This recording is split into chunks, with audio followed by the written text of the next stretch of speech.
બહુ સમય પહેલાની વાત છે। એક ગામમાં એક ખૂબ જ ગરીબ પરિવાર રહેતો હતો।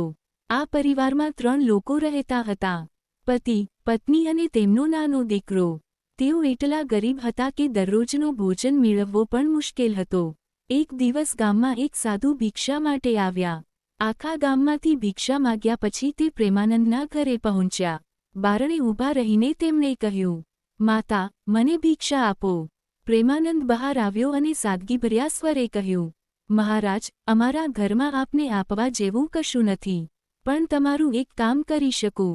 સાધુએ પૂછ્યું, શું કામ? પ્રેમાનંદે કહ્યું, મારા દીકરાને લઈ જાવ મહારાજ।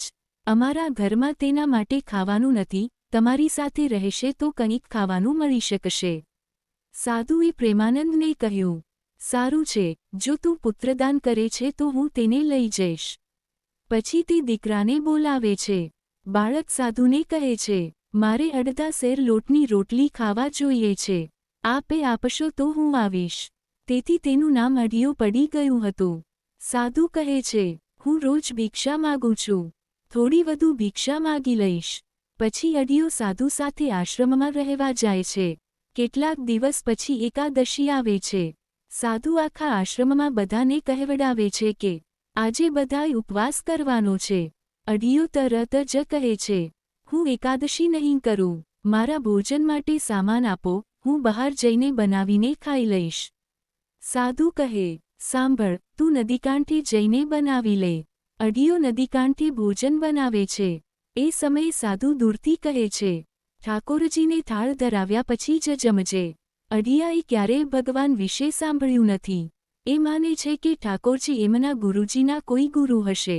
અડિયો ભોજન તૈયાર કરી ગુરુના ગુરુને બોલાવે છે, હે મારા ગુરુના ઠાકોર, જલ્દી આવો અને જમો, પછી હું જમું। ત્યાં તો સાક્ષાત ભગવાન આવી જાય છે અને ભોજન કરે છે। આ ઘટના પુનઃ થાય છે। દરેક એકાદશીનો દિવસે અડિયો વધુ જમવાનું માંગે છે કારણ કે હવે ભગવાન, તેમનો પરિવાર અને લક્ષ્મણજી પણ સાથે જમવા આવે છે।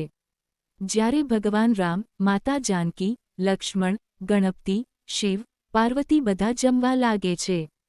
છેલ્લે, જ્યારે માતા જાનકી ભોજન તૈયાર કરે છે અને એક કોડિયો લઈને અડિયાને આપે છે, તે ગુસ્સે થાય છે।